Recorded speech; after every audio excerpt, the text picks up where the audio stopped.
दाइ एउटा कुरा ठुलो गल्ती बताए के भयो अब नचाहिने कुरा बोले कि नचाहिने कुरा सोध्यो कि के गर्नुभयो भने बडा अप्ठ्यारोलाई भन्नै एउटा लाग्दा तपाईँलाई के भने माइक जोड्नै बिर्स्यो अरे हाम्रो क्षमताभन्दा धेरै ठुलो कुरा सुन्न पाइयो हामीलाई चाहिँ ठिकै खालको सिकाएको भए हुन्थ्यो मलाई हिजोदेखि अलिक सन्चो छैन एकदम टाउको दुखाएको छ एकचोटि मलाई जाँच दिनु पऱ्यो पाठाबाजी म त्यस्तो जाँच दिने डक्टर होइन म त इकोनोमिक्सको डक्टर हो भने चाहिँ उसमा मेरो इकोनोमिक कस्तो त्यो हजुरले जाँच दिनु पऱ्यो चलचित्रहरू अब भनेको चाहिँ आजकल हाम्रो सम्पत्ति एउटा चलचित्र प्रोड्युसरको सम्पत्ति भनेको चलचित्र हो अब त्यो चलचित्रलाई चाहिँ हामीले सेक्युर गरेर राख्दाखेरि पनि त्यो चिज बाहिर हुन्छ त्यो हातमा लाग्छ ए यो त के होला हेरोस् भनेर सबैले पब्लिक गरिदिन्छ सामान्यभन्दा सामान्य पनि साइबरको कुराहरू हामीलाई थाहा छैन क्राइमको विषयमा मलाई थाहा छ र भन्नुपर्ने पनि यति हो कि क्राइम भनिसकेपछि त्यो क्राइमै हो चाहे साइबर क्राइम होस् चाहे फाइबर क्राइम होस् चाहे गाडी चलाउँदाखेरि हुने ड्राइभर क्राइम होस् क्राइम इज क्राइम होइन हामीलाई चाहिँ खास चाहिँ के सिकाइदियो भन्थ्यो भनेदेखि साँचो हराएको बेलामा त्यो किलाले कसरी तालचा खोल्ने भन्ने सिकाउनु पर्ने उहाँले ढोकै फुकाल्न सिकाइदिनु भयो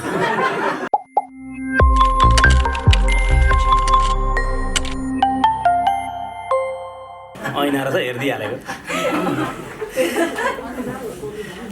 सबैजनालाई नमस्कार छ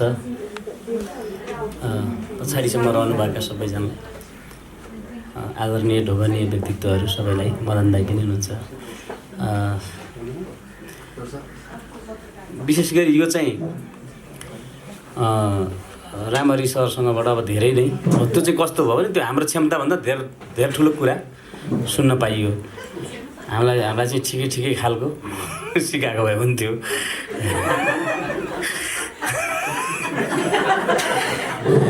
हामीलाई चाहिँ खास चाहिँ के सिकाइदियो हुन्थ्यो भनेदेखि साँचो हराएको बेलामा त्यो किलाले कसरी तालचा खोल्ने भन्ने सिकाउनु पर्ने उहाँले ढोकै फुकाल्न सिकाइदिनु भयो यो ढोका यसरी निकाल्न सकिन्छ भनेर सिकाइदिनु भयो एकदम महत्त्वपूर्ण हो यो इन्टरनेट सम्बन्धी मलाई लागिरहेछ अहिले पनि मेरो छोरा पनि आइटी पढिरहेको थियो मैले आज किन ल्याइरहेको छु छोरालाई भन्ने एउटा पछुतो पनि भयो त्यो भएर मैले तपाईँको सबै कार्यक्रम मैले रेकर्ड गरिरहेको थिएँ मैले अडियो चाहिँ रेकर्ड गरिरहेको थिएँ अनि साँच्चै नै हो यो भयावह अवस्था छ आइटी पनि विश्वमा त्यस्तो मान्यता दिइरहेको छ अरू देशहरूले कति धेरै महत्त्व दिएर त्यहाँ जागिरहरू मान्छेहरूलाई दिइरहेछ मैले चिने जानेका मान्छेहरू पनि धेरैजना अमेरिकामा छन् आइटीकै काम गर्नेहरू राम्रो पैसाहरू उहाँहरूले पाउनुहुन्छ तर आफ्नो देश हामीले भत्ताभङ्ग देख्दाखेरि यहाँ पनि गर्न पाए हुन्थ्यो होइन अब हाम्रो जस्तो जल जमिन जडीबुटी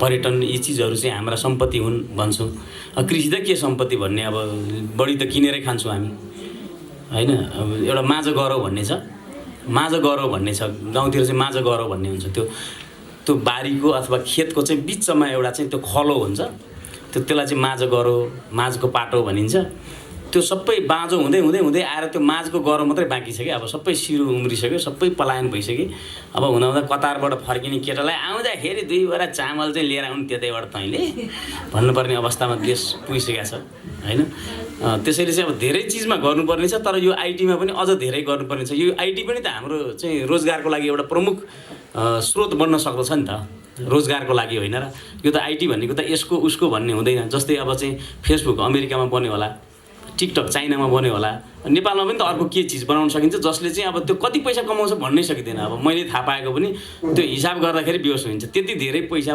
कमाउँछन् तिनीहरूले facebook.com google.com अब यो टिकटकै भनौँ म्युजिकल्ली भन्थ्यो त्यसलाई पहिला अब अरू यस्ता यति धेरै छन् र तिनीले यति धेरै चाहिँ रेभेन्यू जेनेरेट गरिरहेछन् कि होइन त्यो हामीले अनुमानै गर्न सकिँदैन एकदमै आजको यो कार्यक्रम चाहिँ उपलब्धिमूलक रह्यो धेरै जानकारी राम्रो पाइयो फेरि यसरी भेट्न पाइयोस् भन्न चाहन्छु अनि यो आजको आयोजक लेडिज जेसी होइन त कन्फर्म हतार आएको भएर आयोजक पनि याद गरेको छैन उहाँहरू सबैलाई धन्यवाद यस्तो राम्रो कार्यक्रममा फेरि पनि आउन पाइयोस् सबैलाई धन्यवाद केही बोल्दा केही मिस्टेक भएको छैन नि सबैलाई धन्यवाद नमस्कार के बोल्नुहोस् न भनेको मात्र पर्यो असाध्यै राम्रो क्लासमा आज बस्न पायौँ हामी। असाध्यै इम्पोर्टेन्ट, यति इम्पोर्टेन्ट क्लास मैले जिन्दगीमा लिएकै छैन। यति इम्पोर्टेन्ट विषय क्लासहरू लिइन्थ्यो, क ख ग पढ्ने, एबिसिडी पढ्ने हुनुहुन्थ्यो। यो त अहिलेको द मोस्ट इम्पोर्टेन्ट, अत्यन्त महत्त्वपूर्ण विषय पर्यो, जुन कि आजको यो क्लासबाट यति थाहा भयो कि आजभन्दा केही वर्ष अगाडि पछि संसार कहाँ पुग्ने रहेछ, जो जादुगरी संसारमा पुग्ने रहेछ हामी मानिसहरू त। हामी कहाँ छौँ? हामी अहिले भ्रष्टाचार नियन्त्रण गर्ने नसकेर आपद अवस्था यस्तो अवस्थामा छौँ। हामी यहाँ खुल्ला दिसा पिसाब गर्नुहुन्न भनेर भन्नु अझैसम्म पनि भन्नुपर्ने अवस्थामा छौँ। संसार कहाँ अगाडि रहेछ होइन? यो क्लास हामीले त थाहा पायौँ। हामी यो कुरा विषयमा जहाँ कुरा राम्रो हुने त्यहाँ कुरा पनि पुऱ्याउँछौँ। लेडिज जेसिस पनि हामी भाग्यमानी रहेछौँ। हामी लेडिज जेसिससँग काम गरेकोले रिङ्कुलाई पनि धन्यवाद। कहाँबाट राम्रो तपाईँ आउनु, मलाई पनि थाहा थिएन उसले कहाँबाट थाहा गरेर क्लास राखिसकेको छ। हामी त धेरै एजुकेटेड भएको फिल भएको छ आज यो सुनेर। त्यस कारण अब मलाई त नेसनल प्लानिङ कमिसनको सदस्यज्यूहरूलाई लिनुपर्ने क्लास यो। प्रधानमन्त्री, राष्ट्रपति, नेसनल प्लानिङ कमिसनको सारा मन्त्रीहरू, सारा संसद भवनमै लिनुपर्ने क्लास रहेछ यो त। यति इम्पोर्टेन्ट, किनभने देशलाई अगाडि बढाउने, पछाडि सार्ने, ढिला गर्ने सबै नेताहरूको हातमा हुन्छ प्रायः। हुन त देश जनताले चलाइरहेको हुन्छ, तर नेताहरूलाई चाहिँ नै एजुकेटेड र सही नेताहरूले काम गर्ने धेरै स्पिड हुन्छ देशको। त्यस कारण मैले त उहाँले क्लास लिँदा मेरो दिमाग त केपी ओलीजीले कन्ट्याक्ट गरेर भन्नु पऱ्यो कि, नेसनल प्लानिङको सदस्यले कन्ट्याक्ट गर्नु पऱ्यो कि, उहाँले ल्याउनु पाए हुन्थ्यो, उसलाई ल्याउनु पाए हुन्थ्यो, मेरो नातिनीले पनि ल्याउनु पाए हुन्थ्यो। मनमा गन्जागोल धेरै कुरा खेल्यो। अनि तर अहिले फेरि मनमा लाग्यो उहाँ फेरि भोलि नै फर्किने रहेछ। नत्र उहाँ केही दिन बस्यो भने त्यो पनि नेसनल प्लानिङ कमिसनमा जाउँ कि जस्तो पनि लागिरहेको थियो। तर अब उहाँ भोलि जानुभयो भने त्यो कुरै आएन। तैपनि अब अहिले क्लास तुरन्त नलिएर केही खास फरक पनि पर्दैन होला नेसनल, किनभने अहिले चुनाव घोषणा गरेको छ। चुनाव हुन्छ भने थाहा छैन, के भयो भने नयाँ सेट आउँछ होला। नेसनल प्लानिङ कमिसनको सदस्य पनि चेन्ज हुन्छ, प्रधानमन्त्री के हुन्छ केही थाहा छैन हामीलाई होइन। त्यो नयाँ टिमलाई चाहिँ कुनै हालमा पनि दिनुपर्छ। तपाईँ आउँदाखेरि खबर पाऊँ, हामी पनि पहल गर्छौँ गभर्मेन्टमा। यो असाध्यै इम्पोर्टेन्ट क्लास हो। तपाईँप्रति हाम्रो कार्यक्रमहरू अमेरिकामा प्रोग्राम गर्दा तपाईँले सञ्चालन गरिदिनु भएको थियो, आयोजना गर्नुभएको थियो, ठुलो सहयोग गर्नुभएको थियो। इन्टरभ्यू लिनुभएको थियो। इन्टरभ्यू लिनु भएको म मेरो भाइको घरमा, अमेरिका फुपूको छोरा घरमा रामरी सुवेदी र अर्को प्रेमराजा महतो आउनुभयो हेर्नुहोस्। अनि इन्टरभ्यू लिन लागेको शिक्षितमा इन्टरभ्यू लिन लागेको।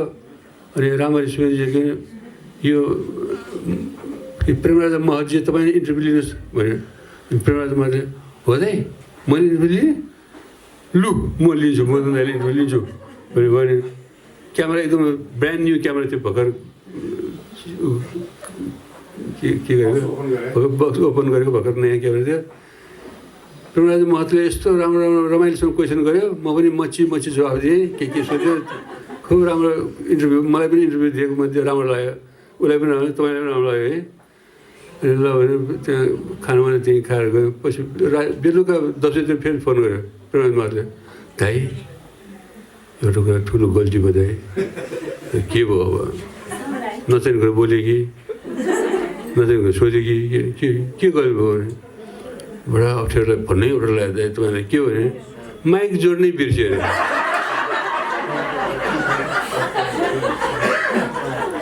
मैले क्यामेरा नयाँ भर्खर खोलेको क्यामेरा होइन, त्यो माइक जोड्नु पर्दैन भनेर बिर्सियो।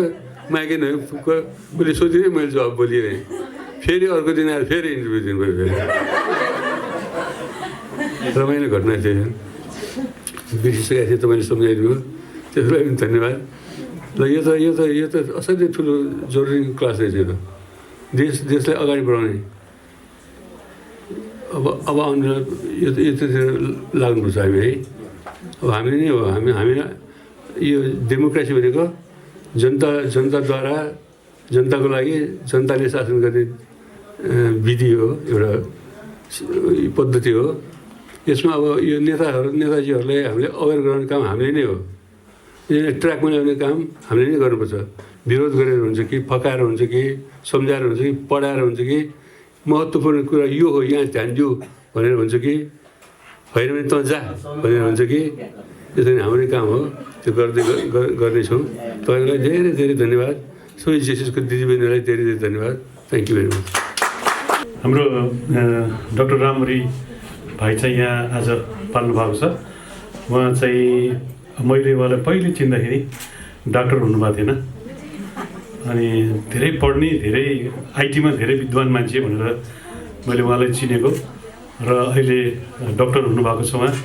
र डक्टर पनि अहिले कोरोनाको डक्टर पनि हुनुभएको छ। किन कोरोना लागेर सबै अनुभव छ यसो गर्नुपर्छ उसो गर्नुपर्छ भनेर। म पहिले राष्ट्र ब्याङ्कमा काम गर्थेँ। त्यहाँ एकजना डाक्टर हरिदेव पन्त भन्ने डाक्टर साहब हुनुहुन्थ्यो। अनि उहाँले चाहिँ हाम्रो एकजना पिउन दाई हुनुहुन्थ्यो पाठक बाजे भन्ने। उहाँले चाहिँ डाक्टर साहब मलाई हिजोदेखि अलिक सन्चो छैन, एकदम टाउको दुखिरहेको छ, चाहिँ मलाई जाँच दिनु पऱ्यो। पाठक बाजे म त्यस्तो जाँच दिने डाक्टर होइन, म त इकोनोमिक्सको डाक्टर हो भने चाहिँ उसमा मेरो इकोनोमिक कस्तो त्यो हजुरले जाँच दिनु पऱ्यो। त्यस्तै हाम्रो डाक्टर साहबलाई पनि हाम्रो साइबर क्राइम कस्तो छ यो विषयमा जाँच दिन पर्छ। हामीलाई गौरव लागेको छ कि हाम्रो एकजना नेपाली हाम्रै भाइ, उमेरमा भाइ, काममा दाइ र उहाँको घरमा म घरमा पनि बसेको सौभाग्य पाएको छु। विशेष आतिथ्य उहाँले दिनुभएको थियो। र हाम्रो किरण केसी म तथा साह्रै बिग्रिने बद्री चलचित्र देखाउनलाई हामी युएस गएको थियौँ र रामहरि भाइले धेरै नै ठुलो त्यो मद्दत गरिदिनु भएको थियो। तथा साह्रै बिग्रिने बद्री भन्ने सिनेमा देखाउँदाखेरि तथा साह्रै सप्रिस्ने रामहरि भन्ने मान्छेले हामीलाई धेरै सहयोग गरिदिनु भएको थियो। र त्यो बेलादेखि उहाँसँग आत्मीय सम्बन्ध बढ्दै आएको छ। र आज यहाँ दिदीबहिनीहरू धेरै देखिरहेको छ। दिदी त एकदम छैन होला, बहिनीहरू हुनुहुन्छ। र यहाँहरूले यो साइबर क्राइमको विषयमा एउटा जागरुकता उत्पन्न गराउने काममा हाम्रो यो विषयमा फक्त यही विषयमा पिएचडी गर्नुभएको डाक्टर रामहरि सुवेदीजीलाई सुवेदी है थियो त मदन दाइको सालो वर्ष बोलाउनु भयो। र विशेष गरिकन हामीले बोल्ने भन्दा पनि उहाँको अनुभव, उहाँले यो फिल्डमा चाहिँ प्राप्त गर्नुभएको दक्षताको विषयमा हामीलाई जानकारी गराइदिनु होला। र साइबर क्राइमको विषयमा मलाई थाहा छ र भन्नुपर्ने पनि यति हो कि क्राइम भनिसकेपछि त्यो क्राइमै हो, चाहे साइबर क्राइम होस्, चाहे फाइबर क्राइम होस्, चाहे गाडी चलाउँदाखेरि हुने ड्राइभर क्राइम होस्, क्राइम इज क्राइम होइन। त्यसैले यो क्राइम चाहिँ त्यो गाडीले हिर्काएको भन्दा पनि अरू थोक मान्छेको पेटमा छुरा हिर्काएको भन्दा पनि यो अझ घातक हुन्छ। साइबर क्राइम भनेको यो यति घातक हुन्छ कि यसले मान्छेले जिन्दगीभरि आर्जन गरेको आफ्नो चरित्रलाई, आफ्नो योगदानलाई यो क्राइम गर्ने क्राइमरहरूले चाहिँ एकै दिनमा धुलो पिठो पनि पारिदिन सक्छ। र यसबाट बस्नुपर्ने एकदमै यो फिल्डमा अथवा जुनसुकै फिल्डमा भएका मान्छेहरूले पनि साइबर क्राइमसँग कसरी बच्ने र आफ्नो विषयमा कसैले यस्तो काम गर्यो भनेदेखि यसलाई कानुनी रूप कसरी लिने भन्ने विषयमा सचेत हुनु एकदमै जरुरी छ। हामीले यो के अरे सामाजिक सञ्जालमा कति मान्छेहरूले सुसाइड गरेको पनि देख्छौँ, कति मान्छेहरूले सुसाइडको कोसिस गरेको पनि हामी देख्छौँ। त्यसमा साइबर क्राइमको अपराधले गर्दाखेरि मान्छेलाई न मर्न दिन्छ न बाँच्न दिन्छ, समाजमा यति धेरै ठुलो पीडा दिन्छ त्यसले। त्यसकारणले यो एउटा गम्भीर प्रकृतिको क्राइम हो र यो क्राइमबाट चाहिँ बच्नको लागि हामीले विशेष गरिकन हाम्रा भाइ बहिनीहरू, ससाना विद्यार्थीहरूलाई सामाजिक सञ्जालमा यस्ता किसिमका साइबर क्राइमहरूसँग कसरी बच्ने, कसैले क्राइम गर्यो भनेदेखि यसबाट आफूले कस्तो एक्सन लिने भन्ने कुरा सिकाउनु जरुरी छ। र आम सञ्चारका मिडियाहरूमा यो विषयमा जनचेतना जगाउने कामहरूको सानो सानो पिएससीहरू पनि बनाएर यसलाई राख्नु सक्यो भनेदेखि धेरै मान्छेमा यसको चेतना फैलिन्छ र साइबर क्राइमबाट संसारमा धेरै, हामी मात्रै होइन, नेपालमा मात्रै होइन, संसारभरि नै साइबर क्राइमबाट चाहिँ भोगेका मान्छेहरू हुनुहुन्छ। र यसबाट बच्नको लागि हाम्रो जस्तो झन् अल्प विकसित देशमा यो एकदमै ठुलो अपराधको रूपमा आएको छ। र साइबर क्राइमबाट बच्नको लागि हामीले के जस्तो कुराहरू अनुसरण गर्नुपर्छ भन्ने विषयमा हाम्रो डाक्टर साहबले पछि भन्नुहुन्छ। र यो विषयमा कहाँ गएर के कुरा गर्नुपर्छ, हाम्रो तर्फबाट के गर्नुपर्छ, काठमाडौँ लेडी जस्टिसले पहल गरेर हामीलाई काम अराउनु भयो भनेदेखि हामी यो काममा, यो हाम्रो आफ्नै काम हो, आफ्नै समाजको काम हो, आफ्नै देशको काम हो, आफ्नै संसारकै काम हो, यो पृथ्वीकै काम हो। यसमा हामी अहोरात्र लागेर हामीले सकेको योगदान दिने कोसिस गर्छौँ। र आजको समारोहमा यहाँहरूले मलाई बोलाइदिनु भयो, यो यति रमाइलो वातावरणमा आउन पाएँ, केही सानो कुराहरू बोल्न पाएँ, यसको लागि म यहाँहरूलाई धेरै धेरै आभार व्यक्त गर्दै बिदा हुन्छु। नमस्कार। नमस्ते सबैलाई। एउटा भाषण चाहिँ यसरी बोल, अर्को भाषण चाहिँ लेडी तर्फ कपाल फुलाएर बोल। आदरणीय मदन दाई लगायत यहाँ गौर दाई, अरू सिनियर सबै डिस्कनेक्टेड हुँदैछ भने हजुर। अनि रामरी sir, thank you very much.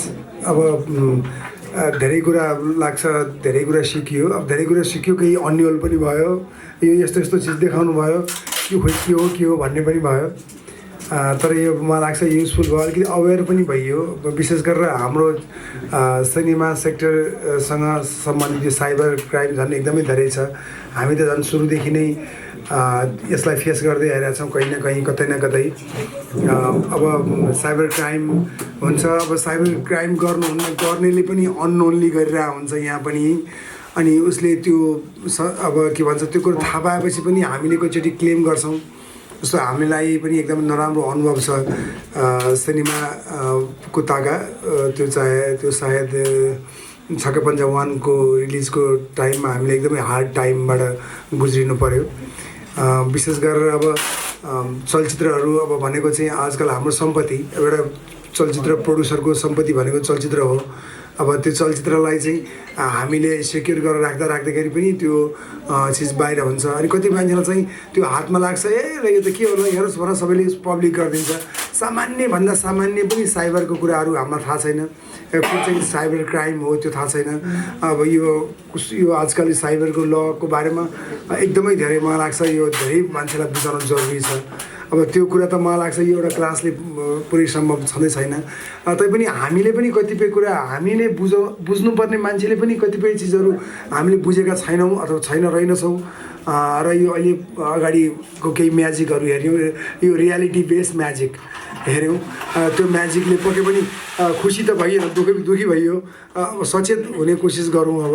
र यो एकदमै युजफुल भयो र फ्युचरमा अहिले हामी जति कुरा जान्यौँ त्यसले गर्दा हामी अवेर मात्र नभइकन अरूलाई पनि, हाम्रा वरपरका साथीहरूलाई पनि हामीले यो चिज सेयर गर्न सकौँ। तर यो त मलाई लाग्छ धेरै कम सिकेको छ, धेरै अहिले प्राइमेरी स्कुलको पाठ पढियो होला। र यसको लागि झाँक्री राम मरी सरलाई अब नेपाली भाषामा डक्टर पनि अब नेपालीलाई चाहिँ झाँक्री नै चमत्कारै गरे जस्तो भयो। र यसको लागि एकदम धेरै धेरै धन्यवाद छ। हामीले अहिले केही हामी विशेष गरेर चलचित्रसँग सम्बन्धित हामीलाई यो ज्ञान प्राप्त भएकोमा धन्यवाद छ। रिङ्कु लगायत सबै होल टिमलाई, यो साइबर सेक्युरिटीको लगलाई जेसिएको सबै साथीहरूलाई धन्यवाद। अब रिङ्कुलाई मात्रै दियो भने फेरि यमन रिसाउला, यमनलाई पनि सबैलाई धन्यवाद। Thank you very much. मेरो 2 शब्द यहीँ टुङ्ग्याउँछु, धन्यवाद।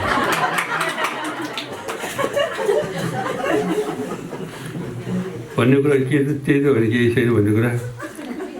जस तपाईँहरूसँग भेट भयो सबभन्दा खुसी त्यही छ। हामीले धेरै कार्यक्रमहरू गरेका छौँ।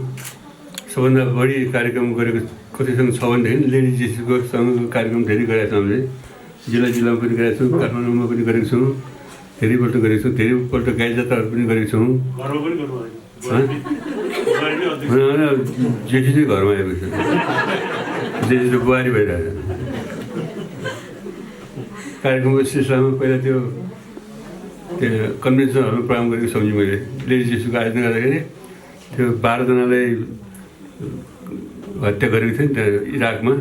त्यो बेला पनि त्यो प्रोग्राममै भइरहेको थियो। लेडिज इस्युको सदस्यहरूले त्यो बेला दुःख पाएको एकदम अन्यलको अवस्था त्यस्तो पनि भोगेको छौँ। धेरै पुरानो सम्बन्ध छ लेडिज इस्युसँग। अब यो महत्त्वपूर्ण विषयमा आज हामी बस्दैछौँ। साइबर क्राइम भनेको हेर्दाखेरि केही न केही होला, तर असाध्यै डरलाग्दो विषय छ यो। किनभने अहिले साइबरसँग सम्बन्धित, इन्टरनेटसँग सम्बन्धित युगमा छौँ हामी। संसार हाम्रो हातमा छ। संसारमा जुनसुकै ठाउँको गतिविधि हामी पत्ता लगाउन सक्छौँ। र पासवर्डको अलिकति लिक भयो भने हाम्रो जस्तो एटिएमको पासवर्ड लिक भयो भने पैसा सबै जान सक्छ स्वार्थै। अत्यन्त डरलाग्दो, वर्ष जिन्दगीभरको पैसा जान सक्छ। त्यसै गरी पहिला हामी कुनै पनि थाहा भयो समाचार पत्र पत्रिका पढ्ने गर्थ्यौँ भने अहिले पत्र पत्रिका सबै अहिले उसमा मोबाइलमै पाइन्छ। पहिला पत्रकारहरू के हुन्थ्यो भने अब सबै पत्रकारहरू भयो, जसले सबैले कमेन्ट गर्न सक्छ, सबैले जे पनि गर्न सक्छ। केही आफूले केही राखेर केही चितो बुझेन भने नराम्रोसँग गाली गर्दैन। फेरि यस्तो कि त्यससँग त्यो फेसै गर्न सकिँदैन। जस्तो हामीले अझ नाम चलेको मान्छेहरूको लागि त अझ बढी रिस्क छ, अझ बढी खतरा। केही भयो कि यस्तरी गाली गर्छ, उठ्नै नसक्ने गरी थला पार्न सक्छ। त्यस्तो डरलाग्दो त्यस्तोबाट बस्नु, कसरी बस्ने भन्ने कुरा हामी आज रामहरि सुवेदी भाइसँग सिक्नेछौँ। त्यो अब यो भाषणभन्दा बढी उहाँको कुरा नै सुन्न हामीले सहिलो हुन्छ, राम्रो हुन्छ। रामहरि सुवेदी भाइलाई भेटेर धेरै खुसी लागेको छ। अब यो हरि भगवान्ले भनेको थिएँ डक्टर भेट्यौँ, डक्टर मलाई थाहा थिएन। डक्टर भगवान् खुसी लागेको छ। अब डक्टर रामहरि सुवेदी भन्नु पाउँदा मेरो श्रीमती सुवेदी थर्की भएको हुनाले सुवेदी सालो भनेर भन्दाखेरि मजै आउँछ।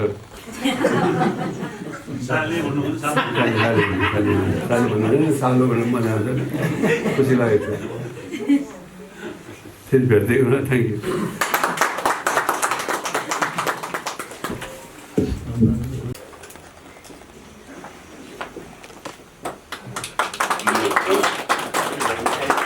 धन्यवाद सभापतिज्यू। घरमा कुन ठाउँ लिएर आइनु?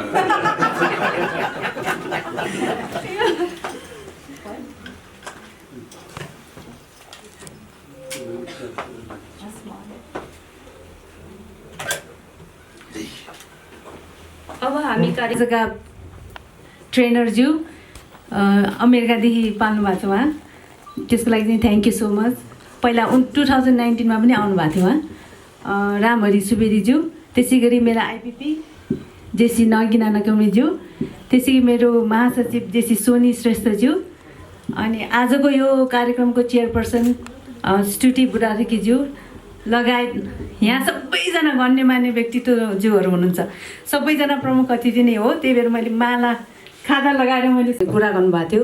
तर मलाई चाहिँ के उपयुक्त लाग्यो भने उहाँलाई दिँदाखेरि कलाकार, सञ्चारकर्मी, मतलब त्यस्तो सङ्गीतकारहरूलाई दिँदाखेरि के हुँदो रहेछ भने मैले आफ्नो भोगाई उहाँलाई त लेख्नु पनि हुन्छ। मैले उहाँलाई एकजनालाई दिएर एकजना के अरे अवेर हुनुभयो भने उहाँले त त्यही नाटक बनाएर हुन्छ कि अनेक फर्ममा हुन्छ नि उहाँहरूको, त्योबाट लाखौँलाई चाहिँ यो साइबर क्राइम सम्बन्धी अवेरनेस फैलाउनु। अनि मेरो टिमलाई राख्दाखेरि हुन्छ गरौँ भनेर गर्नुभयो। अनि कस्तो भने सोर्ट पिरियडको टाइम थियो, उहाँ हाम्रो ट्रेनरज्यू भोलि नै अमेरिका उठ्दै हुनुहुन्छ। त्यसको लागि एकदमै सोर्ट पिरियड टाइममा मैले धेरैलाई समेत अगाडि नै राखेर यहाँ चक्क तपाईँको चाहिँ साइबर क्राइम कसरी हुन्छ, के हुन्छ, सुरक्षित कसरी हुने, आज यस विषयमा हामीले एकदमै बहस गर्नेछौँ।